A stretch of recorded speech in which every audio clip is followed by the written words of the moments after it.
Hello കൂട്ടുകാരെ, ഞാൻ ഇന്നിവിടെ ഉണ്ടാക്കാൻ പോകുന്നത് വളരെ രുചികരമായ ബീഫ് കറി കേട്ടോ. ഞാൻ കുറേ ബീഫ് കറിയുടെ വീഡിയോ ഒക്കെ ഇട്ടിട്ടുണ്ട്. ഇത് അതിൽ നിന്നൊക്കെ വ്യത്യാസമായിട്ട് കുരുമുളക് മാത്രം ഇട്ടുണ്ടാക്കണ ഒരു ബീഫ് കറി കേട്ടോ. ഇത് നമുക്ക് ചോറിൻ്റെ കൂടെ കഴിക്കാം, പൊറാട്ടയുടെയും ചപ്പാത്തിയുടെ എല്ലാത്തിൻ്റെ കൂടെയും കഴിക്കാം കേട്ടോ. ഇത് പെപ്പർ ബീഫ് കറി എന്ന് പറയും കേട്ടോ. ഇതിലിപ്പോൾ നമ്മൾ മുളക് പൊടിയൊന്നും ചേർക്കുന്നില്ല കേട്ടോ. കുരുമുളക് മാത്രമേ ചേർക്കുന്നുള്ളൂ, മുളക് പൊടി ഒഴിവാണ്. അപ്പോൾ നല്ല ടേസ്റ്റാണത്. ഈ കറി ഇങ്ങനെ ഉണ്ടാക്കി നോക്കുകൊണ്ട് നല്ല ടേസ്റ്റുമാണ്, കാണാനും നല്ല നല്ല ഭംഗിയാണ്. നിങ്ങൾ ബീഫൊക്കെ ഉണ്ടാകുമ്പോഴേ ഇങ്ങനെ ഒന്ന് കറി ഉണ്ടാക്കി നോക്കി, നല്ലൊരു ടേസ്റ്റാണ് അല്ലേ.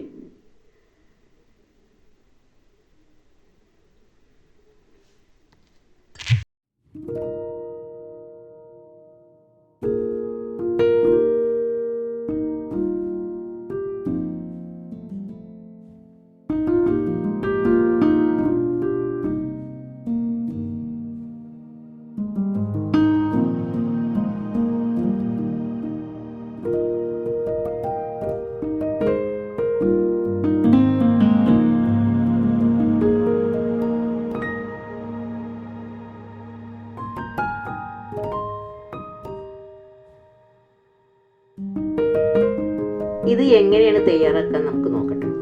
ഞാനിപ്പോൾ ബീഫ് കറി ഉണ്ടാക്കാൻ വേണ്ടിയിട്ട് 1 കിലോ ബീഫാണ് എടുത്തത് കേട്ടോ. അതിലേക്ക് ഞാനൊരു 1/2 ടീസ്പൂൺ മഞ്ഞൾപ്പൊടി ഇട്ടെടുത്തു, ഒരു 2 ടീസ്പൂൺ കുരുമുളക് പൊടി ഇട്ടെടുത്തു, 2 സവാള ഇട്ട് കൊടുത്തു കേട്ടോ.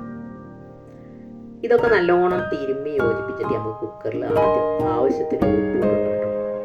എന്നിട്ട് നമുക്ക് ഇതൊക്കെ ഒന്ന് തിരുമ്മി യോജിച്ചിട്ടേ കുക്കറിൽ നല്ലോണം ഒന്ന് വേവിച്ചെടുക്കട്ടോ. ആദ്യം സവാള നമ്മൾ ഇതിൽ ആദ്യം ഇടണം. ഇറച്ചിയുടെ ഒപ്പാണ് ഇടുന്നത് സവാള.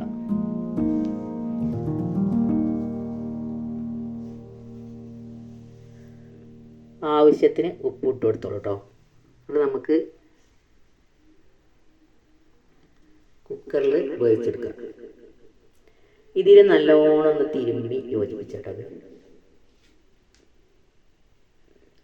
അതൊക്കെ ഇതിൽ നല്ലോണം തിരുമ്പി യോജിക്കട്ടെ.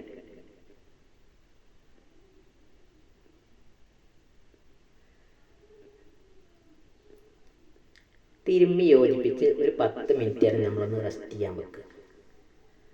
ഇതിൽ കുറച്ച് ചെറുനാരങ്ങൻ്റെ നീര് ഒഴിച്ചിട്ടുണ്ട് കേട്ടോ. അത് കണ്ടിട്ടില്ല, ഇതിൽ ഞാൻ വീഡിയോ എടുത്തിട്ടില്ല, പറയാൻ വിട്ടുപോയതാണ്. ഒരു മുറി ചെറുനാരങ്ങൻ്റെ നീര് ഇതിൽ ഒഴിച്ചു കൊടുത്തിട്ടുണ്ട് കേട്ടോ. ഇനി നമുക്കൊരു 10 മിനിറ്റ് വരെ ഒന്ന് റെസ്റ്റ് ചെയ്യാൻ വെക്കാം കേട്ടോ. 10 മിനിറ്റ് കഴിഞ്ഞിട്ട് നമുക്ക് കുക്കറിൽ വേവിച്ചെടുക്കാം.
അങ്ങനെ അതൊക്കെ കുക്കറിൽ ഇട്ട് കൊടുത്തിട്ടേ നമുക്ക് ആവശ്യത്തിന് വെള്ളം ഒഴിച്ചിട്ട്, അധികം വെള്ളം ഒഴിക്കണം കേട്ടോ, അതിൽ തന്നെ ഉണ്ടാവും വെള്ളം. അപ്പോൾ നമ്മൾ കറി ആകുമ്പോൾ കുറച്ച് വെള്ളം വേണ്ടേ, അപ്പോൾ ആവശ്യത്തിന് വെള്ളം ഒഴിച്ചിട്ട് നമുക്ക് കുക്കറിൽ അടുപ്പത്ത് വിസിലിരുത്താം. ആദ്യം നല്ലോണം ഫ്ലെയിമൊക്കെ കൂട്ടി വെക്കട്ടോ. ഫ്ലെയിം കൂട്ടി വെച്ചിട്ട് ഒരു 2 വിസിൽ വന്നിട്ട് എളുപ്പം വേകണ ഇളയ ബീഫാണെങ്കിൽ 2 വിസിലിട്ടോ. വേകാത്ത ബീഫാണെങ്കിൽ 3 വിസിലിടണം. നല്ല ഫ്ലെയിമിൽ 3 വിസിൽ, വേകാത്തതാണ്. വേഗണാണെങ്കിൽ 2 വിസിൽ മതി, അല്ലെങ്കിൽ വെന്തുങ്ങാണ്ട് ആകെ കയറും. അപ്പോൾ നമുക്ക് അടുപ്പത്ത് വെച്ചിട്ട് നല്ല ഫ്ലെയിം കൂട്ടിയിട്ട്, ഇതിപ്പോൾ നല്ല ഇളയ ബീഫാണ്, അതുകൊണ്ട് 2 വിസിൽ വന്നിട്ട് നമുക്ക് ഫ്ലെയിം ചെറുതാക്കിയിട്ട് പിന്നെ 20 മിനിറ്റ് വേവിച്ചാൽ മതി കേട്ടോ. കറക്റ്റ് വേകാരം. നമുക്ക് അതിക്കില്ലേ മസാലകളൊക്കെ ഒന്ന് റെഡിയാക്കി എടുക്കാം. അതിനായിട്ട് ഇപ്പോൾ ഞാൻ നോൺ സ്റ്റിക്കിൻ്റെ പാനിൽ 2 ടീസ്പൂൺ വെളിച്ചെണ്ണ ഒഴിച്ച് കൊടുത്തിട്ടുണ്ട്. എണ്ണ നല്ലോണം ചൂടായി വരുമ്പോൾ നമുക്ക് അതിൽ ഇട്ട് കൊടുക്കാം. ഇപ്പോൾ ഈ കറണ്ട് അടുപ്പമാകുമ്പോൾ ചെറിയ ഫ്ലെയിം ആക്കിയിട്ട് ഫ്രൈൻ്റെ ഇതിലാക്കണം കേട്ടോ, അല്ലെങ്കിൽ ആകെ കരിഞ്ഞ് പിടിക്കുമായിരിക്കും. ഫ്രൈ ഇല്ലാതെ ഓപ്ഷൻ ഉണ്ടാവും ഇതിൽ. അപ്പോൾ അതിലാക്കി കൊടുക്കണം, നിങ്ങൾക്ക് അറിയുന്നുണ്ടാവും. അങ്ങനെ ഇതൊക്കെ നല്ലോണം ചൂടായി വരുമ്പോൾ നമുക്ക് ഇഞ്ചി വെളുത്തുള്ളി ചതച്ചതുണ്ട്, അതൊരു ടീസ്പൂൺ, വലിയ ടീസ്പൂണിനാണ് കേട്ടോ. ചെറിയ ടീസ്പൂണാണെങ്കിൽ 2 ടീസ്പൂൺ ഇട്ട് കൊടുത്തോളൂ. ഞാനിപ്പോൾ 1 കിലോ ബീഫിലെ അളവാണ് ഈ പറയുന്നത് കേട്ടോ. 2 ടീസ്പൂൺ ഇട്ട് കൊടുത്തിട്ട് അതൊക്കെ നല്ലോണം ഒന്ന് അതിൻ്റെ പച്ചമണമൊക്കെ ഒന്ന് പോയി റെഡിയായി വരട്ടെ. ഇപ്പം നിങ്ങൾ ലോ ഫ്ലെയിമിലാക്കി വെക്കണം. ഞാൻ ഇപ്പോൾ ഒരു 350 ഫ്ലെയിമിലാണ് ആക്കി വെച്ചിരിക്കുന്നത്. ഇതാണ് ഇതിൻ്റെ പാകം. അധികം ഫ്ലെയിം കൂട്ടിയാൽ കരിഞ്ഞു പോകും. അങ്ങനെ ഇതൊക്കെ നന്നായി ഇതിൻ്റെ പച്ചമണമൊക്കെ പോയിട്ട് നമുക്കൊക്കെ ഒന്ന് ഇളക്കിയെടുക്കാം. ആ വെളുത്തുള്ളി ഇഞ്ചിൻ്റെയും പേസ്റ്റൊക്കെ അതിൽ കടന്നിട്ട് അങ്ങനെ വഴന്നിട്ട് അതിൻ്റെ പച്ചമണം പോയിട്ട് നമുക്ക് ചെറിയ ഉള്ളി ഇട്ട് 10 ചെറിയ ഉള്ളി ഞാൻ അരിഞ്ഞത് അതിൽ ഇട്ട് കൊടുക്കുന്നുണ്ട്. ചെറിയ ഉള്ളി ഇപ്പം നല്ലൊരു ടേസ്റ്റ് ആട്ടോ. നമ്മൾ ആദ്യം സവാളയൊക്കെ നമ്മൾ ഇറച്ചി വേവിച്ചിട്ട് കൊടുത്തുക്കണല്ലോ, അതുകൊണ്ട് പിന്നെ വഴറ്റേണ്ട ആവശ്യമില്ല. അതൊക്കെ ഇറച്ചിയിൽ അങ്ങനെ കടന്ന് നല്ലോണം വെന്ത് വന്നിട്ടുണ്ടാവും കേട്ടോ. അങ്ങനെ ചെറിയുള്ളിയൊക്കെ നല്ലോണം അതിൽ കടന്നിട്ടൊന്ന് മെൽറ്റായി വരട്ടെ. ഇളം ചുവപ്പ് കളറാകുമ്പോൾ നമുക്ക് ബാക്കിയുള്ള ചേരുവകൾ കൂടി ഇട്ട് കൊടുക്കാം. തക്കാളി, ഇതിപ്പോൾ ഞാൻ 2 തക്കാളി, വലിയ തക്കാളി 2 എടുത്തിട്ടുണ്ട് കേട്ടോ. ചെറിയ തക്കാളിയാണ് നിങ്ങൾ 3 എടുത്തോളൂ. അങ്ങനെ ഇതൊക്കെ ഒന്ന് നല്ലോണം വഴന്ന് വരട്ടെ. അപ്പം നമുക്ക് വഴന്ന് വരുമ്പോൾ തക്കാളിയിൽ ചേർത്ത് കൊടുക്കാം.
അങ്ങനെ നമ്മൾ 1 ടീസ്പൂൺ പെരുംജീരകം പൊടിച്ച്, വലിയ ജീരകം ഉണ്ടല്ലോ അത് പൊടിച്ചിട്ടുണ്ടായിരുന്നു ഇവിടെ, അതിൻ്റെ പൊടിയായിട്ട് ഇട്ട് കൊടുത്തത്. അപ്പോൾ പെരുംജീരകത്തിൻ്റെ പൊടി നമ്മൾ പൊടിച്ചിടുമ്പോൾ നല്ലൊരു മണമാണ്. ഇതിൻ്റെയും തന്നെ പച്ചമണം പോകണമെന്ന് വഴറ്റിയെടുക്കുക. ഇനി നമുക്ക് ബാക്കിയുള്ള പൊടികളൊക്കെ ചേർത്ത് കൊടുക്കാം.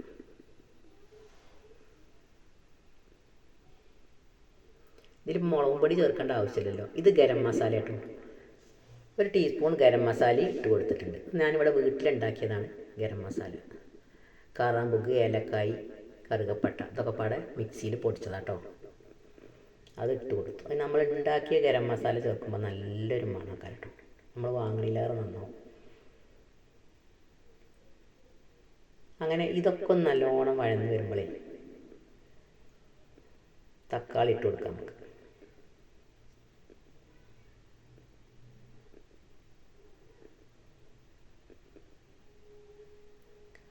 അതൊക്കെ നല്ലോണം ഒന്ന് വഴന്ന് വരട്ടെ. അപ്പോൾ നമുക്ക് തക്കാളി ഇട്ട് കൊടുക്കാം. വേപ്പിൻ്റെ ഇല ഇടണം കേട്ടോ. വേപ്പിൻ്റെ ഇല ഇട്ട് കൊടുത്തിട്ടില്ല. വേപ്പില ഞങ്ങൾ നല്ലോണം ഇട്ട് കൊടുത്തോളൂ. വേപ്പിൻ്റെ ഇല ഇട്ട് കൊടുക്കണത്തോളം ടേസ്റ്റ് കൊടുക്കും. അപ്പോൾ ഞങ്ങൾ വീട്ടിൽ വേപ്പിന്മാരം ഉണ്ടാവുകൊണ്ട് ഞങ്ങൾക്ക് ഇഷ്ടമാതിരി ഇട്ട് കൊടുക്കും. കടയിൽ നിന്നൊക്കെ വാങ്ങുന്നതാണെങ്കിൽ പാകത്തിന് ഇട്ട് കൊടുക്കുന്നുണ്ടാവുള്ളൂ. അങ്ങനെ ഇതൊക്കെ ഒന്ന് വഴന്ന് വരുമ്പോൾ ഇതിക്ക് ലേശം ഉപ്പിട്ട് കൊടുക്കണം കേട്ടോ. അപ്പോൾ അതൊക്കെ ഒന്നേ വേകുമ്പോൾ ഇപ്പോൾ കയ്യിൽ പിടിച്ച്. അങ്ങനെ നമ്മൾ 2 പച്ചമുളകും 2 തക്കാളിയും അരിഞ്ഞത് ഇട്ട് കൊടുക്കാം. ഇതും കൂടി ഇട്ട് കൊടുത്ത് ലേശം ഉപ്പും കൂടി ഇട്ട് കൊടുക്കുക. അപ്പോൾ അതിലൊക്കെ ഒന്ന് വേഗം വഴന്നിട്ടും ആ ഉപ്പ് അതിലൊന്ന് പിടിക്കുകയും ചെയ്യും. കുറച്ചിട്ട് കൊടുത്താൽ മതി കേട്ടോ. അപ്പോൾ നമ്മൾ ഇറച്ചിയിൽ ആദ്യം ഓൾറെഡി ഇട്ട് കൊടുത്തിക്കണല്ലേ നമ്മൾ. അപ്പോൾ അതുകൊണ്ട് ഇതിൽ കുറച്ചിട്ട് കൊടുത്താൽ മതി. ഇനി നമുക്കിതൊന്ന് അടച്ച് വെക്കാം കേട്ടോ. അടച്ച് വെക്കുമ്പോൾ ഈ കടന്നങ്ങാട് നല്ലോണം വെന്ത് ആയിട്ടുണ്ടാവും. തക്കാളിയൊക്കെ ഉടഞ്ഞ് റെഡി ആയിട്ടുണ്ടാവും. ഇളക്കേണ്ട ആവശ്യമൊന്നുമില്ല. ഫ്ലെയിം നല്ലോണം ചെറുതാക്കിയിട്ട് അടച്ച് വെച്ച് ഒരു 10 മിനിറ്റ് ഒന്ന് അടച്ച് വെച്ച് ഇടയ്ക്കൊന്ന് ഇളക്കി നോക്കിയാൽ മതി. ഇടയ്ക്കൊന്ന് ഇളക്കിങ്ങാണ്ട് നോക്കിയാൽ മതി. അപ്പം നല്ല വഴന്ന് വന്നിട്ടുണ്ടാവും. ഇതല്ലേ, ഒന്നുകൂടി അടച്ചു വെക്കണം കേട്ടോ. അപ്പോഴേ ശരിയായി വരുമോ. ഞാൻ അപ്പോൾ ഇതിലേക്ക് മല്ലിപ്പൊടി 2 ടീസ്പൂണ്, 3 ടീസ്പൂൺ, ചെറിയ ടീസ്പൂണ് 3 ടീസ്പൂൺ ഇട്ട് കൊടുത്തിട്ട് കേട്ടോ. അത് ഇടാൻ ആദ്യം മറന്നിരുന്നു. അപ്പോൾ ഇട്ട് കൊടുത്ത് അപ്പോൾ ഇട്ട് കൊടുത്താലും കുഴപ്പമില്ല. നീതി കടന്ന് വയന്നോളൂല്ലോ സാധനം. നമ്മൾ നേരിട്ട് ഇറച്ചി ഇട്ട് കൊടുക്കുമ്പോൾ അതിൻ്റെ പച്ചമണമൊക്കെ ഉണ്ടാവും. ഇനി ഇതും കൂടി ഇട്ട് കൊടുത്തിട്ട് നമുക്കൊന്ന് അടച്ച് വെച്ചാണ്ട് ഒരു 5 മിനിറ്റ് ഒന്ന് അടച്ച് വെച്ച് വേവിച്ചെടുക്കാം. അപ്പോഴത്തേന് നമ്മൾ ഇറച്ചിയൊക്കെ വെന്ത് റെഡി ആയിട്ടുണ്ടാവും. നമ്മൾ നെയ്ച്ചോറിൻ്റെ കൂടി എന്തിൻ്റെ കൂടെ വേണമെങ്കിലും ഇത് കഴിക്കട്ടോ. നല്ലൊരു കറിയാണിത്. കുരുമുളക് മാത്രമേ ഇതിലിടുന്നുള്ളൂ, അതുകൊണ്ട് ആർക്കും കഴിക്കാനും പറ്റും. അതൊക്കെ ഒന്ന് വെന്ത് വരട്ടെ.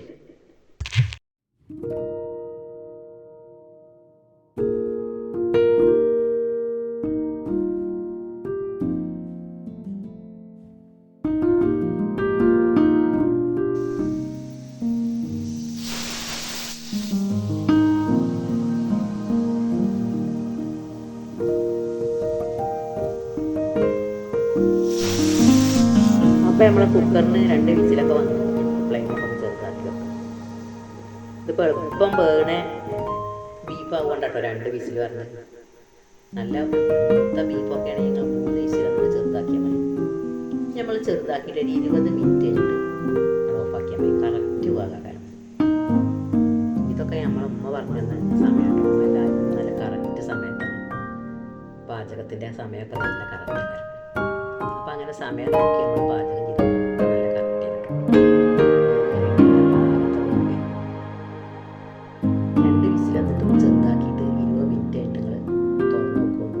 വിസിൽ മുഴുവൻ പോയിട്ട് തുറക്കണം കേട്ടോ. അപ്പം കറക്റ്റ് പാകാകാരം. അതൊക്കെ നമ്മളെ ഉമ്മാൻ്റെ ഐഡിയകളാണ്. ഞാനാണ് ഈ സമയമൊന്നും നോക്കില്ല. ഞാനങ്ങനെ കുറേ വിസിലെത്തി. അപ്പം ഇങ്ങനെ നോക്കിയപ്പോൾ നമുക്ക് വേഗം ഏറുമില്ല, അധികം വെന്ത രസം ഉണ്ടാവില്ലല്ലോ. അപ്പോൾ പാകത്തെ വേഗക്കാരം കേട്ടോ. വെന്തുകാണ്ട് അരിഞ്ഞാൽ ബീഫ് ആകെ അങ്ങോട്ട് അളിപൊളിയാവില്ലേ.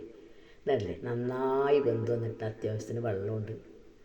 ഇനി നമ്മൾ ആ മസാലയും കൂടി ഇട്ടിട്ട് ഒരു 5 മിനിറ്റ് തിളപ്പിച്ചാൽ മതി. നമ്മളെ ഏറ്റവും ടേസ്റ്റിയായ കുരുമുളക് ഇട്ട ബീഫ് കറി, പെപ്പർ ബീഫ് കറി അടിപൊളിയായി നന്നായിട്ടുണ്ട് കേട്ടോ.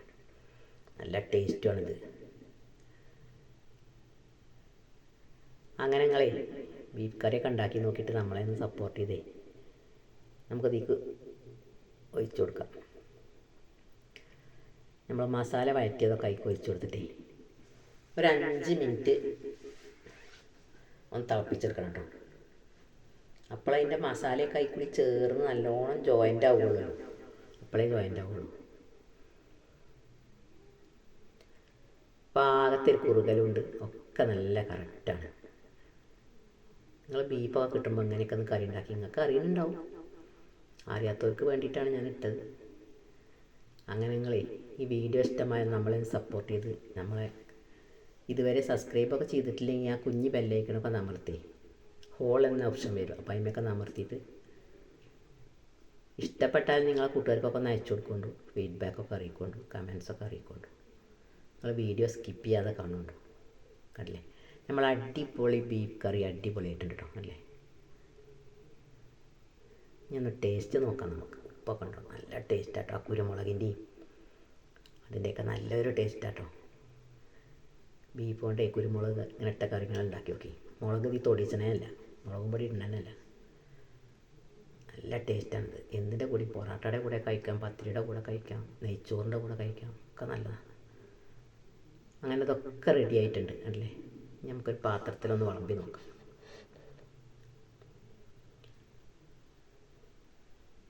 കണ്ടില്ലേ, കാണാനും നല്ലതാണ്, കഴിക്കാനും നല്ലതാണ്. അങ്ങനെ നമ്മളെ വീഡിയോ ഇഷ്ടമായാൽ സപ്പോർട്ട് ചെയ്ത് എല്ലാ കൂട്ടുകാർക്കും ഒന്ന് അയച്ചു കൊടുക്കൊണ്ടു. അല്ലേ, അടിപൊളിയാണ് കാണാൻ, കഴിക്കാനും നല്ല ടേസ്റ്റാണ്.